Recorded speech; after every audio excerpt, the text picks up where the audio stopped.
मैं आज आपकी मुलाकात फिर एक बार संत युवराज जी से कराना चाह रहा हूँ, जो हिंदू सेना और भारतीय जन जागृति पार्टी दोनों के राष्ट्रीय अध्यक्ष हैं। इस वक्त देश में बहुत तरह के नेता, समाज सुधारक पैदा हो गए हैं और जनता को अपनी तरह से दिग्भ्रमित करके अपनी ओर आकर्षित कर रहे हैं, लेकिन वो राष्ट्र निर्माण और जन सेवा के लिए कितने ईमानदार हैं, वो उनकी कार्य प्रणाली से पता चल जाता है। युवराज जी जैसे लोग कम हैं जो किसी भी वक्त, किसी भी परिस्थिति में जनहित के लिए तत्पर रहते हैं। इनकी भाषा जो है, शैली अलग अलग हो सकती है, विचार समय समय पर परिवर्तित हो सकते हैं, किसी पक्ष विपक्ष की बात कभी कर सकते हैं, लेकिन इनके जैसे लोगों में एक बात बहुत विशेष है कि वे अपने कर्तव्य या कमिटमेंट के प्रति पूरे ईमानदार है, किसी भी तथाकथित बड़े राजनेता, मंत्री और साधु संतों के। तो आइए मिलते हैं, इसी विषय पे बात करेंगे संत युवराज जी से। नमस्कार सर। जी सर, नमस्कार सिराज भाई, नमस्कार। बढ़िया। मैं पहला सवाल आपसे ये जानना चाहता हूँ कि जब कोई राजनीतिक दल, एनजीओ या संस्था का गठन होता है तो उसका गठनकर्ता, प्रमुख व्यक्ति, उसके सहयोगी लोग एक मोबाइल नंबर, ईमेल नंबर जारी करते हैं आम जनता के लिए और कहते हैं किसी भी समस्या के समाधान के लिए मुझसे संपर्क करें। लेकिन जब वो सत्तासीन हो जाते हैं तो उनकी पहुंच तक पहुंचना जनता के लिए एक तरह से असंभव हो जाता है। और मैंने देखा है, आप मैक्सिमम अपने वीडियो में अपना मोबाइल नंबर तक भी बताते हैं और जनता से आह्वान करते हैं कि हमारे किसी वीडियो में किसी को कोई आपत्ति हो, विरोध हो, जानना चाहे, मिलना चाहे तो मुझसे इस पे संपर्क करे। ये एक आपकी ईमानदाराना कोशिश है। इससे पता चलता है कि आप कम से कम जो है हर तरह के प्रश्नों को उत्तर देने के लिए तत्पर हैं और किसी भी चीज से कन्नी नहीं काटते। ये बात और है कि आपके अपने तर्क और कुतर्क हो सकते हैं, उस विषय में मैं नहीं जानना चाहता। मैं सिर्फ ये जानना चाहता हूँ कि जो अरविंद केजरीवाल दिल्ली का मुख्यमंत्री है, वो जब पहली बार राजनीति में अन्ना हजारे, किरण बेदी, प्रशांत भूषण, अजीत झा, प्रोफेसर आनंद कुमार, उदय साय, शादिया इल्मी, आशुतोष, 50 तरह के लोगों को इकट्ठा करके बैठ गया और नेतागिरी करता रहा। पूरी लिस्ट उसने जारी की, कार्यकारिणी की और करीब 100 मोबाइल नंबर जारी किए। उसमें संजय सिंह का भी था, कुमार विश्वास का भी था, सौरभ भारद्वाज का भी था, दिलीप पांडे का भी था, मनीष सिसोदिया का भी था, गोपाल राय का भी था। आज इन गधे लोगों के नंबर जनता को नहीं मिलते। जनता प्रयास करना चाहती है तब भी ये गधे नहीं मिल पाते। अरविंद केजरीवाल जैसा मक्कार मुख्यमंत्री पूरे दिल्ली में, क्या पूरे देश में पोस्टर, बैनर, विज्ञापन करके अपने आप को प्रधानमंत्री पद का दावेदार साबित करने में लगा है। ऐसे कमीने लोगों से जनता कैसे सतर्क रहे, जो कि सत्ता में आने के बाद जनता से दूरी बना लेते हैं। इस पे बकायदा लिए जी, मैं तो एक बात कहना चाहता हूँ। आपका प्रश्न पूरा हो गया? जी। मैं ये कहना चाहता हूँ, जिस नेता से जनता की पहुँच ना हो उस नेता को रिजेक्ट कर देना चाहिए। देखिए, जब मैंने ये नंबर दिया है जी, और मैंने लोगों को कहा है कि पुलिस का, प्रशासन का रात के 2 बजे भी काम पड़े, आप तत्काल फोन करें, मैं फोन उठाऊंगा। आप कभी भी देख लीजिएगा, एक ही नंबर देता हूँ और वो नंबर 24 घंटे अपने हाथ में, अपने कान के पास रखता हूँ। सोता भी हूँ तो सोते समय भी जग करके। अब रात हो रही है काफी और मैं, आपने फोन किया, एक बार में ही फोन उठता है मेरा, क्योंकि कोई बेचारा किस परिस्थिति में पुलिस प्रशासन के अंदर में है, कहाँ पर किस समस्या में है, तो जो नंबर दिया जाए वो नंबर चालू रहना चाहिए और नेता को स्वयं उठाना चाहिए। और खासकर दिन में हो सकता है शायद कोई दूसरा उठा ले, 1-2 घंटी चली जाए, परंतु मेरा ये नियम है रात के 10 बजे से लेके और सुबह के जो भी 4, 5, 6 बजे तक फोन नहीं उठाऊंगा। मैं किसी पर विश्वास नहीं करता, जनता को क्या जवाब दे, कहीं घंटी ना जाती रहे, इसलिए पूरा मैं ध्यान रखता हूँ। और ये एक हर नेता का स्वभाव होना चाहिए, क्योंकि जनता है हमारी तो नेता है, यदि जनता नहीं है तो हम किस बात के जो राजनेता है। हम तो सेवक हैं, नेता तो अपने को नहीं कह सकते। तो सेवा करने का धर्म तो यही है, तरीका यही है। और बस मैं यही मानता हूँ, आज राजनेता अपने धर्म से हट चुके हैं। थोड़ा सा यदि पद प्राप्त होने के बाद में मोबाइल वो दूसरों को दे देते हैं, बंद कर देते हैं, ये बिल्कुल गलत है। जो अपने कर्तव्य का निर्वाह न कर सके तो वो समाज को सही रास्ते पर लाने का क्या जगह प्रयास करेगा। केवल उनकी कहनी और कथनी में अंतर है, और जिसकी कहनी और कथनी में अंतर हो उसको समाज को चाहिए उससे सावधान रहे। जी, एक सवाल का जवाब दीजिए। अभी जो है इस वक्त हमारे देश में बहुत से लोग जो है संगठन और राजनीतिक दल बनाकर मैं अपने आप को महिमा मंडित करके मुख्यमंत्री, प्रधानमंत्री, विधायक, MP बनने की ओर में लगे हैं और ट्विटर, फेसबुक, इंस्टाग्राम पर ही अपना प्रपंच करते रहते हैं।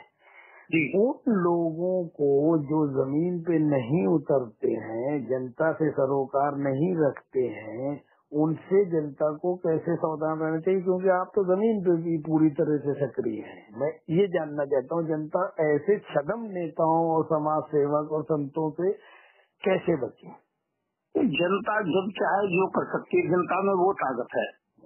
जनता एकजुट हो, जनता को वोट का जो ताकत है वो सबसे बड़ी ताकत है। तो उससे अगली बार सावधान रहे। अब भाई जो चुन लिए रहे वो झेलने तो पड़ेंगे, 5% को झेलना पड़ेगा, परंतु उसके बाद में सावधान रहे जनता को। और जनता इस बीच में ही हटाना क्या है तो हटा सकती है, जनता एकजुट हो तो। और जनता यदि कभी कभी क्या है कि अपना जो ये अधिकार है उसका प्रयोग करना नहीं जानती है या करने नहीं देते हैं लोग। अच्छा युवराज साथ जी, युवराज जी एक सवाल का जवाब और दीजिए। जैसे दिल्ली में सुनने में आ रहा है कि 250 निगम पार्षदों की सीटों के चुनाव दिसंबर में होंगे, इसको लेकर आप क्या सोचते हैं?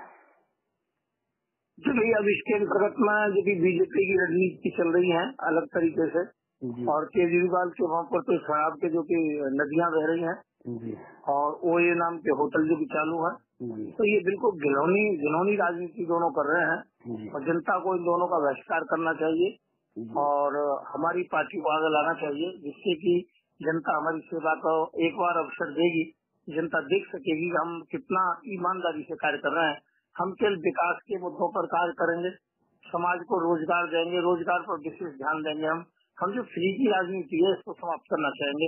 इससे देश की अर्थव्यवस्था खोखली हो रही है और जनता निकम्मी होती चली जा रही है। जब काम करने का मौका नहीं दोगे और उन्हें रोजगार रखोगे, उन्हें केवल फ्री का राशन, फ्री का पानी, फ्री की बिजली, ये सब कुछ करोगे तो जनता आगे भविष्य उनका बहुत गर्त में चला जाएगा। तो मैं ये कहूँगा, जनता से अपील करूंगा कि भारतीय जन जागृति पार्टी को एक बार जो मौका दें और देखें हम किस प्रकार से रोजगार मुहैया कराते हैं।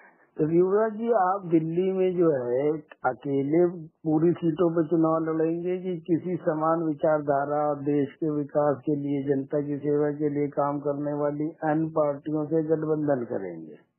देखिए, देखो, जीतने के लिए हो सकता है किसी का सहयोग लेना पड़े, परंतु मेरी विचारधारा हो सकता है और लोगों से कम मेल खाती है। तो सभी के विचारधाराओं में कहीं न कहीं स्वार्थ है और मेरी विचारधारा में स्वार्थ नहीं। आपको ये अच्छी प्रकार से मालूम होगा कि जो मुस्लिम समाज मेरे साथ पूरे देश जुड़ा हुआ था, परंतु कोई एक विशेष बात आई तो मैं मुस्लिम से विपक्ष हो गया और आज मैंने कम से कम ज्यादा नहीं तो 20 करोड़ लोगों को अपने से दूर किया है। परंतु उसके बाद में 40 करोड़ लोग हमसे जुड़ा होगा, इसमें कोई दिक्कत नहीं है। क्योंकि CA/NRC का मामला था तो मैंने पूरा एक समाज का पूरा विरोध किया, एक समाज के साथ रहा। तो मेरा मतलब है कि जहाँ पीड़ित होते हैं, मैं सेकुलर हूँ और मेरी सेकुलर रीजन का मतलब है कि जहाँ पीड़ित है उसका साथ देना और समाज में निष्पक्षता की बात करना, किसी से नहीं डरना, किसी भी ताकत से नहीं डरना। तो मेरी समान विचारधारा की पार्टी मुझे दिखाई तो नहीं पड़ती है, परंतु यदि किसी के अच्छे विचार होंगे तो हम कंधे से कंधा मिला के चलेंगे, इसमें कोई शंका नहीं है, पर अभी तो लग नहीं रहा है। अच्छा युवराज जी, ये बताइए कि चुनाव लड़ने के लिए धन की आवश्यकता होती है, ये बहुत माहौल खराब है देश का, भ्रष्ट नीतियां अपनाना पड़ती हैं। दिल्ली नगर निगम में आप सीटों पे चुनाव लड़ेंगे तो धन का और प्रचार का इंतजाम कैसे करेंगे? मान्यवर, मैं जब ये कहना चाहता हूँ, क्रांति का मतलब होता है जब जब कोई समाज की बुराइयों को दूर करने के लिए समाज के लोगों को समझदारी आई है, बुद्धि आई है। जिस प्रकार से मोदी जी के झूठ के विषय में अब हर आदमी जान गया है, पहचान गया है कि वो झूठ बोलते हैं, बड़ी सफाई से बोलते हैं। उनके खुद के लोग भी जो कि पहचान गए हैं कि उमा भारती से मेरी कोई वार्ता हुई थी बागेश्वर धाम के जो कि महंत के मामले में, तो क्योंकि उन्होंने कोई लोधी समाज के लिए स्टेटमेंट दे दिया था, तो वो एक दिन बहुत बड़ी भक्त थी उनकी। तो अपने लोग भी जब समझने लग जाएं, इसका मतलब उनका पतन जो कि हो रहा है। तो मेरा कहने का मतलब है कि जहाँ जब पतन होता है बड़ी बड़ी पार्टियों का, तो फिर छोटे स्तर के लोग होते हैं, जैसे हम छोटे स्तर का ही अपने को बताऊंगा, जिनकी विचारधारा अच्छी होती है, तो समाज बिना पैसे के और बिना किसी खर्चे के उनको आगे बढ़ा देती है। कई बार देखा है हमने, जो भी छोटे छोटे बड़े बड़े चुनावों में भी, कि ऐसे लोग हैं जिनके पैरों में चप्पल भी नहीं है और वो संसद तक पहुँचे हैं। तो उनको धन की आवश्यकता नहीं, समाज में विचारधारा चलती है, समाज में पैसा तो ये भ्रष्ट लोगों का काम है, और जो ईमानदारी की राजनीति होती है उसे जनता समझ जाती है। यदि विकल्प हो तो, हाँ, जनता के पास विकल्प ही कोई ना हो तो वहाँ पैसा काम करता है। सर एक चीज बताइए, बागेश्वर धाम का आपने नाम लिया, बागेश्वर धाम की जो सरकार है उनके साथ जो है आजकल आपके चेले देवकी नंदन की बहुत जो है पट रही है, इस पर क्या कहेंगे? देखिए, मैं किसी भी जाति संप्रदाय की जो राजनीति करते हैं या बात करते हैं, तो ब्राह्मणों को महिमा मंडित करना और लोगों को जो डाउन करना, और जो SC ST OBC और इनको जो छोटा मानना, तो मैं ऐसे लोगों का बहिष्कार करता हूं। और मैं ये कहता हूं, समाज के अंतर्गत में हम केवल ज्ञान से और अपने कर्तव्य निर्वाह से जो कि महान होते हैं, न कि किसी जाति में जन्म लेने से हम महान होते हैं। तो उन्होंने जो लोधी समाज का अपमान किया और SC समाज का जो अपमान किया, दलित समाज का अपमान किया, चाहे वो चेले हैं हमारे और चाहे जो बागेश्वर सरकार है, कोई भी क्यों ना हो, मैं ये कहना चाहता हूँ कि हमें यदि राजनीति में भी आना है किसी को, तो कृपया जातिगत राजनीति और मजहब की राजनीति न करके केवल निष्पक्षता की बात करें। तो उन्होंने कुछ गलती की है तो उसके लिए मैंने कहा है कि माफी मांगे तो ही ज्यादा अच्छा रहेगा। तो उनकी ये बात ठीक नहीं है। पब्लिसिटी प्राप्त करने के बारे में देखिए, आपके जब आदमी आगे बढ़ता है, अब हम जो भी है जहाँ जहाँ पर लोगों की भीड़ लग जाती है, जरूरी नहीं है वो बड़े लोग ही हों, उसमें छोटे स्तर के लोग भी होते हैं, छोटी जाति के भी लोग होते हैं। मैं तो जाति को समाप्त करना चाहता हूँ। मैं तो ये कहता हूँ कि हिंदुओं में रोटी और बेटी एक होनी चाहिए। तो मैं उनकी विचारधारा का विरोध करता हूँ, और मैं ये कहना चाहता हूँ, अपनी विचारधारा थोप तो नहीं रहा हूँ, परंतु मैं ये मानता हूँ कि हमारी सबकी समान विचारधारा होनी चाहिए, ऊंच नीच नहीं होनी चाहिए। और जो भी हमारे शास्त्रों में या कहीं भी ग्रंथों में ऐसी विचारधारा ऊंच नीच की आई है, तो आज उसमें सुधार करना बहुत जरूरी है, जिससे समाज हमारा आगे प्रगति कर सके। आप ये बताइए, दिल्ली नगर निगम चुनाव में जनता अगर आपको सहयोग देती है और आपको जिताती है, तो आपकी क्या योजना है यहाँ की पानी और सफाई व्यवस्था और इन जो हाउस टैक्स है और अनऑथराइज्ड कॉलोनियां हैं, इसके बारे में आपके पास क्या वैकल्पिक व्यवस्था, आप क्या करेंगे? देखिए, पहली बात तो है कि जो भी जहाँ बसा हुआ है, हमें बस देखना पड़ेगा कि आखिरकार वो जगह सरकार के किस काम में आगे आने वाली थी और क्या उसका अतिक्रमण हुआ है। तो उनको दूसरी जगह दी जाएगी और कोशिश ये की जाएगी जहाँ जो कॉलोनी बस गई है उन्हीं को वहीं पर पक्का कर दिया जाए, और जो कि स्वच्छता की व्यवस्था पूरी की जाए, पानी की व्यवस्था पूरी की जाए, और बिजली है, रोड है, जितने भी हमारे अधिकार क्षेत्र में जो कार्य रहेंगे उनको हम सुचारू ढंग से करेंगे। परंतु मैं जनता को ये नहीं कहूँगा कि फ्री का स्वप्न दिखाऊंगा। हाँ, उसमें जो भी रीजनेबल जो कि उसके बिल होंगे, और मैं जो कि जनता को सेवा भरपूर उपलब्ध होगी हर तरीके से, और उसमें यदि कोई अर्थव्यवस्था में ज्यादा डाउन है तो उनके लिए ऐसे नियम बनाए जाएंगे, उनको काफी सहयोग किया जाएगा। नगर निगम में भ्रष्टाचार बहुत है, उसको कैसे दूर करेंगे? जी, भ्रष्टाचार के तो हम शत्रु हैं और खिलाफ हैं, और भ्रष्टाचार को तो हम तत्काल जो भ्रष्टाचारी लोग हैं उनको सस्पेंड ही नहीं किया जाएगा, बल्कि जो जब से उन्होंने भ्रष्टाचार शुरू किया उनकी जांच होगी, उनसे वसूली भी की जाएगी। ऐसे लोगों को विशेष दंडित किया जाएगा। जब एक आदमी को दंडित करेंगे तो 100 आदमी अपने आप सुधरेंगे। तो इसमें हम विशेष करके ध्यान रखेंगे कि जिन लोगों ने हराम की खाई है, जिन्होंने मेहनत नहीं की है, फिर साइन करके काम चल गया, जाके काम चल गया, या अपनी जगह पे दूसरे लोगों को जो कि उसमें लगा रखा है नौकरी पर, तो ऐसे लोगों को जो कि हम उसमें से निष्कासित भी करेंगे, नौकरी से अलग करेंगे।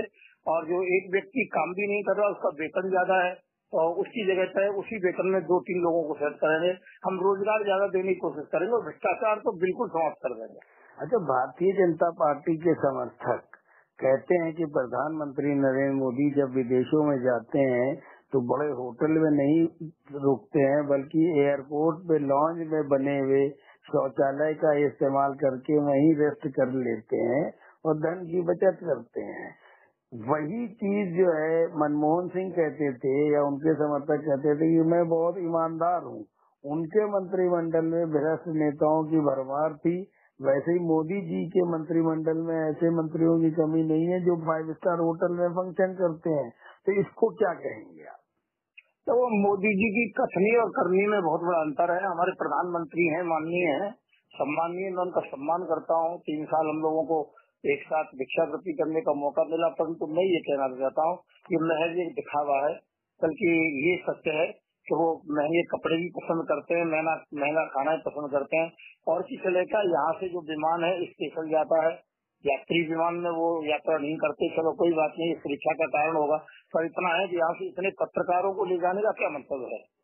इधर सैकड़ों पत्रकार जाते हैं, सैकड़ों साथी जाते हैं, सुरक्षा व्यवस्था यहीं से जाती है, जितना मजमा यहीं से जाता है। और किसी भी देश में जाकर के उस देश की जनता से के बीच में न रह करके केवल इंडियन लोगों को ही, वहाँ जो भारतीय जो वहाँ के प्रवासी हैं, भारतीय प्रवासियों को ही इकट्ठा करते हैं, उन्हीं का मजमा जोड़ते हैं।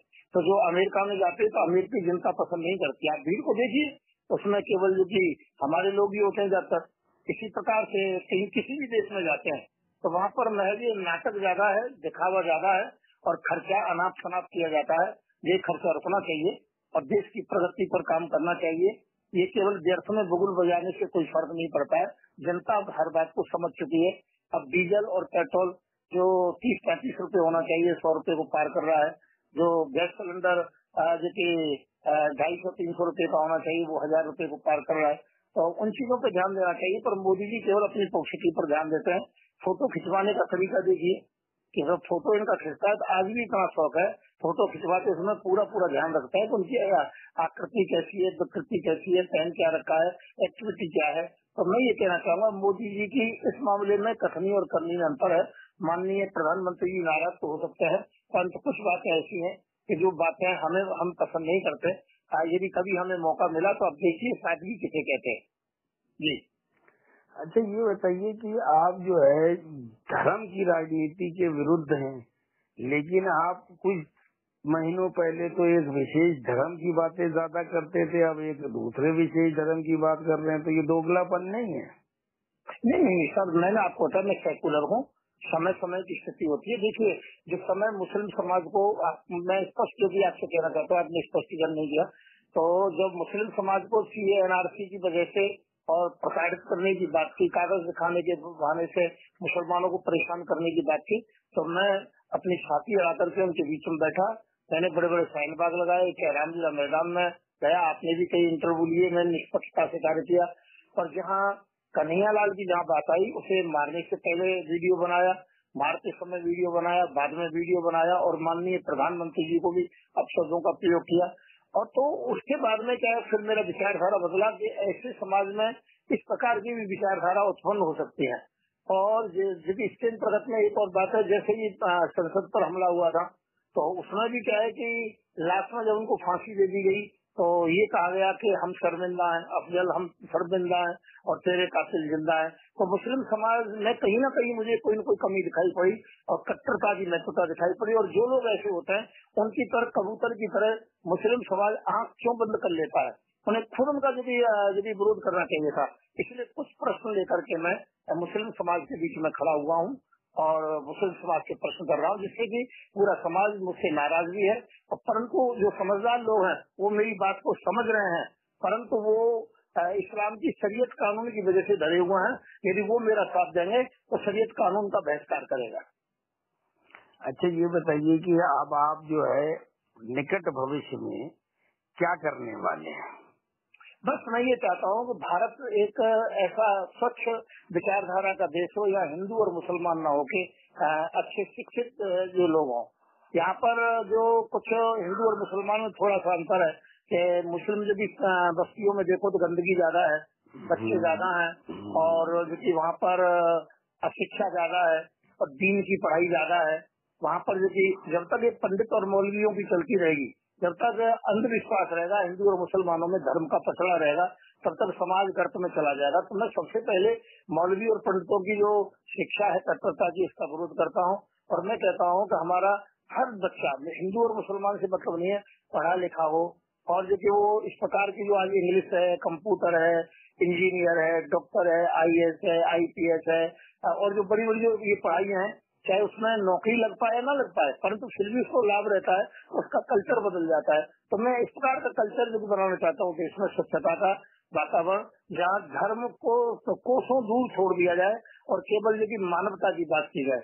तो मैं ऐसा देश के निर्माण करने जा रहा हूँ और इसके लिए लड़ रहा हूँ। इसके लिए बड़ी परेशानी है, मेरी जान को खतरा भी है, परंतु मुझे पता है इंशाअल्लाह और परमात्मा की कृपा से मैं जब इसमें सफल होऊंगा, इसमें कोई भी किसी प्रकार से मैं कोई पक्षपात ना करके केवल मैं जो कि निष्पक्षता से काम कर रहा हूँ, और हो सकता है शायद मुझे कामयाबी जरूर मिलेगी। दीन बुरी चीज है क्या?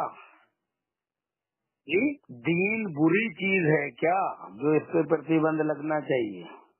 नहीं, मैंने ये कहा है, मैं दोनों बातों कहा है कि जो मौलवी और पंडित, अतः जो ये धर्म का जो पछड़ा है ना, इससे आदमी अंधा हो जाता है, और ऐसा अंधा हो जाता है कि इसके लिए मरने और मारने को तैयार हो जाता है, उसमें अपनी बुद्धि नहीं रहती है। मैं ये कहना चाहता हूँ शिक्षित होना चाहिए, और शिक्षित होने के बाद में सबसे पहले रोजगार उत्पन्न करे, अपने बच्चों को जो पढ़ाए, कम बच्चे पैदा करे, उनको शिक्षा दे और गंदगी के माहौल से दूर रहे। जब कोई बच्चा पढ़ लिख जाता है तो वो गांव को छोड़ के शहर की तरफ क्यों जाता है? क्योंकि वहाँ के कल्चर में और शहर के कल्चर में अंतर होता है। और शहर में भी अच्छी कॉलोनियों में क्यों रहता है कि छोटा सा फ्लैट पर लेकर के रहता है कि वो एक सीमित संसाधनों को लेकर के बच्चों को शिक्षा प्राप्त कराना चाहता है। शिक्षा बहुत जरूरी है। तो मैं ये कहना चाहूंगा जो धर्म की शिक्षा है ये लगभग समाप्त होनी चाहिए, और जो हमारी शिक्षा जो आज हमारी जीवन प्रणाली को चलाती है वो शिक्षा अनिवार्य होना चाहिए। पर कहीं कहीं तो क्या है, सरकारी जो प्रादेशिक बोर्ड है या भारतीय शिक्षा पद्धति है उसको न कर पढ़ा करके केवल धर्म से संबंधित, चाहे वो संस्कृत विद्यालय हो, चाहे गुरुकुल हो, चाहे वो मदरसे हो, और चाहे वो किसी भी प्रकार की इस प्रकार की पढ़ाई हो, तो ये दोनों ही खतरनाक है और ये बच्चों का भविष्य गर्त में ले जाती है, अंधकार में ले जाती है। मैं ये कहना चाहता हूँ शिक्षा एक जो भारतीय शिक्षा पद्धति है जो पूरे विश्व में एक स्तर से चलती है वो होनी चाहिए। क्यों, जब मैं विदेश जाता हूँ तब मुझे मालूम पड़ता है। मैं संस्कृत विद्यालय में पढ़ा हूँ, मैं चोटी रखता था, तिलक लगाता था, और मैं जैसे बाहर जाता था तो उपास का कारण बनता था। अच्छा, इस देश में रहता हूँ, उपास का कारण कई जगह मुझे बनना पड़ता है। परंतु मैं ये कहना चाहता हूँ समाज जिस प्रकार से चल रहा है उस प्रकार से शिक्षा चलेगी, शिक्षा पद्धति चलेगी तो हम ठीक है। नहीं तो अपने देश में हम कुछ भी एक कुएं के मेढक बन सकते हैं, परंतु विश्व स्तर में हम बहुत पीछे पिछड़ जाएंगे। जी।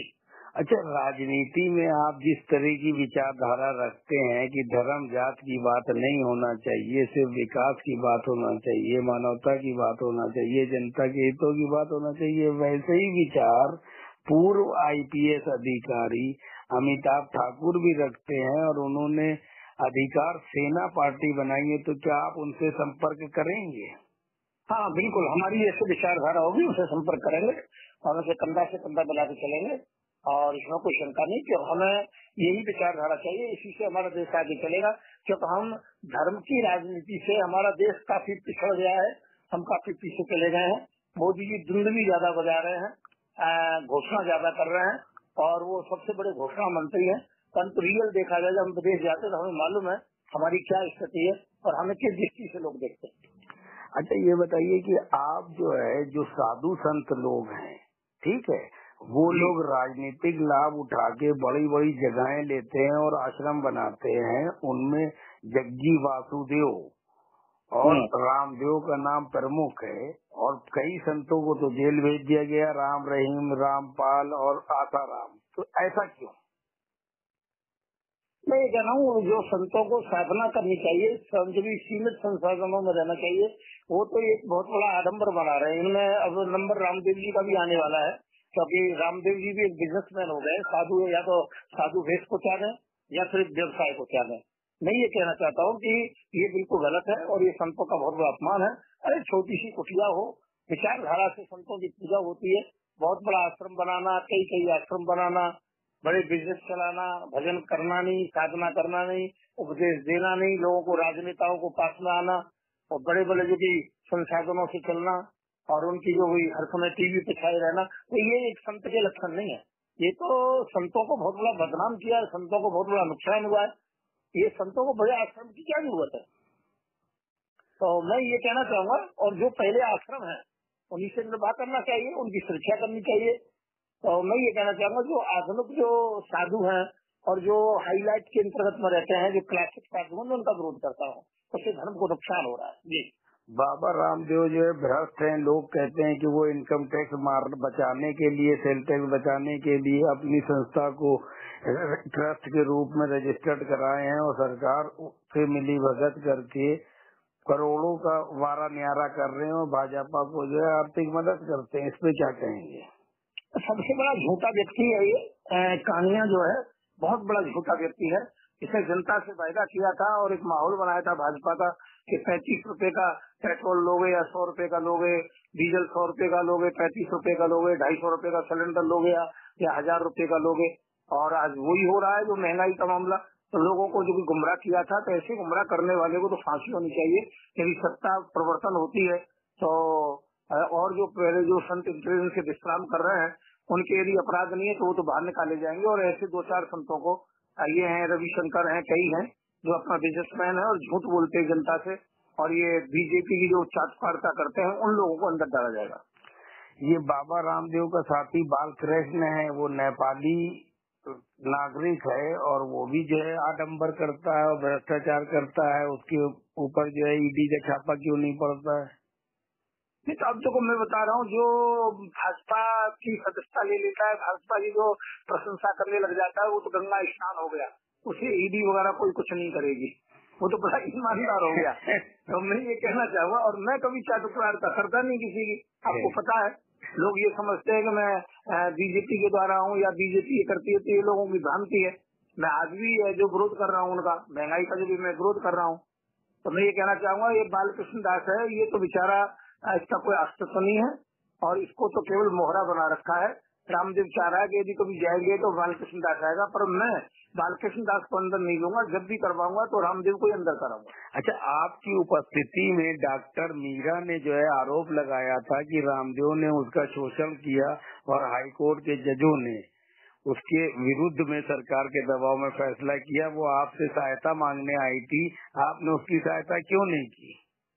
नहीं तो उस समय सहायता करने की स्थिति में हम नहीं थे, पावर नहीं थी। आज यदि आए तो हमारे पास आज पावर है उतनी कि हम जो पूरा सहयोग कर सकते हैं। तो फिर भी हम समय का इंतजार कर रहे हैं। मीरा बहन के लिए जरूर जो कि न्याय मिलेगा, इसमें कोई शंका नहीं। क्यों अंजलि को भी न्याय नहीं मिला? क्यों अंजलि का पति मार दिया गया और अंजलि से जो प्रेरित होकर के पातंजलि बना। ये जो कि ये योग पातंजलि नहीं है, जो योग वाला पातंजलि है, ये अंजलि नाम की जो प्रेमिका थी रामदेव जी की, उनकी वजह से जो कि पातंजलि बना। तो एक समय है, फाइल है, और रामदेव के गुरु थे शंकर देव, उनकी लाश भी नहीं मिली आखिरकार। तो ये सब जितने भी केस हैं वो फाइल दबी हुई है। भाजपा कितना भी दबा ले, जिस दिन भाजपा जाएगी सबसे पहले फाइल उभरेंगी, सबसे पहले रामदेव को अरेस्ट किया जाएगा, अंदर डाला जाएगा, फिर निष्पक्ष जांच होगी। ये नहीं होगा तो पहले निष्पक्ष जांच हो, जांच तो होगी परंतु रामदेव को पकड़ने की हिम्मत नहीं हुई, तो सबसे पहले वो अंदर जेल जाएंगे और उसके बाद में फिर कोई काम होगा जी। अच्छा, ये बताइए, रामदेव और अन्ना हजारे ये दो व्यक्ति जो हैं किसी खास पॉलिटिकल एजेंडे के तहत धरना प्रदर्शन कर रहे थे कि वास्तव में देशभक्त और देश प्रेमी हैं? नहीं, ये केवल एक नियोजित थे और ये अपना काम करके चुप हो गए। वो अपना बिजनेस करने लगे और वो अपना राष्ट्रपति के लिए उनसे सौदा हुआ था अन्ना हजारे से कि तुम्हें राष्ट्रपति बनाया जाएगा देश का। अब वो अन्ना हजारे तो खुद ही माइंड से लेस हो गए कि उम्र ज्यादा हो गई, तो इसलिए अब वो सुनाई भी नहीं पड़ता है। तो मतलब 8वीं पास फौज का एक ड्राइवर राष्ट्रपति बनेगा, क्या किस दिशा में देश ले जा रहे हैं लोग। तो मैं तो 8 फेल प्रधानमंत्री नहीं है क्या आजकल? अच्छा, 8 फेल प्रधानमंत्री है ना, दावे के कह रहा हूँ, उसमें कोई शंका नहीं है। तो आप कितना पढ़े हैं? देखिए, मेरी पढ़ाई है, मैं इसलिए बहुत बड़े स्वप्न नहीं देखता हूँ। मैं तो समाज को सुधारना चाहता हूँ। मैं ना राष्ट्रपति बनना चाहता, ना प्रधानमंत्री बनना चाहता। मैं तो एक जो कि गांव का प्रधान भी नहीं बनना चाहता हूँ। बस मैं इतना चाहता हूँ कि समाज आगे सुधरे और देश सुरक्षित हाथों में हो। और जिस दिन, जैसे भीष्म पिता मैंने प्रतिज्ञा की थी, तो मेरी प्रतिज्ञा है, जिस दिन देश सुरक्षित हाथों में हो जाएगा तो मैं भरपूर संन्यास ले लूंगा राजनीति से। अच्छा, ये बताइए कि आप भीष्म पितामह क्यों बनना चाहते हैं? देश सुरक्षित हाथों में नहीं है। आज देश ऐसी स्थिति में आ गया है और इन्होंने अपनी राजनीति के विकास के मुद्दों को भुला दिया है। आज कोई बेरोजगारी की बात नहीं करता है, कोई महंगाई की बात नहीं करता है, कोई यदि किसी प्रकार से भी जो समाज में होना चाहिए उसके लिए बात नहीं करता है, पीड़ित पक्ष की बात नहीं करता है। केवल हिंदू मुसलमान, ये वो, ऊंचा नीचा, देश प्रगति पर है, हथियार है, पाकिस्तान है, चाइना के, उल्टी सीधी बातें की जाती है। तो इन बातों को भुलाना बहुत जरूरी है और देश को प्रगति के रास्ते पे लाना है। अच्छा, भीष्म पितामह साहब जो है महाभारत में कौरवों के पक्ष में थे और भगवान कृष्ण जो है पांडवों के पक्ष में थे, तो आप भीष्म पितामह को अपना आदर्श मानते हैं कि भगवान कृष्ण को? ठीक है, आदर्श तो भगवान कृष्ण ही है, इसमें तो कोई शंका नहीं है। जो भीष्म पितामह भी उन्हीं को जो कि अपने हृदय के अंतर्गत में धारण करते थे और उनका सम्मान करते थे। तो कभी कभी क्या होता है कि अधर्म की तरफ खड़े होकर उनको नष्ट कराने की तैयारी की जाती है, राजनीति कहती है। कई बार ऐसा नहीं है कि जिसे हम जिताना चाहते हैं उसके साथ खड़े हों, कई बार उसका विरोध करके ही हम उसे जिताते हैं। तो कहीं ऐसा तो नहीं है कि आप बीजेपी का विरोध करके बीजेपी को जिताना चाहते हैं? नहीं, मैं इसी बात से हंसा था कि आप यही प्रश्न करेंगे, परंतु ऐसा तो नहीं है, ऐसा नहीं है। आपके इंटरव्यू में अब की बार पहली बार हंसी आई मुझे, और इसीलिए आई कि आप ये प्रश्न करेंगे, नहीं समझे? अच्छा, पहली बार आप पकड़ पाए कि मैं अगला क्वेश्चन क्या करूंगा, नहीं तो पकड़ ही नहीं पाते। मैं कह रहा हूँ, भारत में यदि कोई सबसे अच्छे पत्रकार हैं जो सुलझे हुए और जो न्याय पक्षता की बात करते हैं, जो किसी को भी टारगेट कर सकते हैं, किसी को भी प्रश्न पूछ सकते हैं, किसी के भी विरोध में खड़े हो सकते हैं, आपको किसी प्रकार का भय नहीं है, निष्पक्ष और निडर यदि कोई भारत में कोई पत्रकार है तो वो सिराज भाई हैं, दूसरा कोई ऐसा नहीं देखा है। नहीं, ऐसी बात नहीं है, मैं तो बहुत तुच्छ प्राणी हूँ। नहीं, सत्यता है। भाजपा ने सबको खरीद लिया, कांग्रेस ने खरीद लिया, पर आप एक ऐसे हैं, आपको कोई खरीद नहीं पाया और आपने निडरता से हर व्यक्ति के ऊपर क्वेश्चन दाग देते हैं और पत्रकार क्वेश्चनों से डरते हैं, कई लोगों के ऊपर पूछते ही नहीं प्रश्नों को। जी अच्छा, अब आखिरी संदेश दे दीजिए दिल्ली की जनता के लिए, नगर निगम में वो क्या करें? बस दिल्ली की जनता से कहूँगा, एक बार हमें मौका दें और भ्रष्टाचार से मुक्त होना है तो भारतीय जनता पार्टी संतोषराज आचार्य गैस पर की मोहर लगाएं और फिर आप देखिए एक छोटी सी सेवा से शुरुआत करें, फिर हम पूरे देश के अंतर्गत में धीरे धीरे करके सुधार का मॉडल जो कि पैदा करेंगे और ये भ्रष्टाचार और ये फ्री का जो सामान वाला जो कि राजनीति है और शराब की बोतल एक की जगह पर 2 मिलना है और कहीं बिजली फ्री, कहीं किसान को जो भी ऋण माफ, कभी ये कभी वो, उल्टे सीधे जो वायदे किए जा रहे हैं और बाद में कोई काम किया नहीं जाता है। तो इन सब राजनीति से हट करके विकास की तरफ जाएं।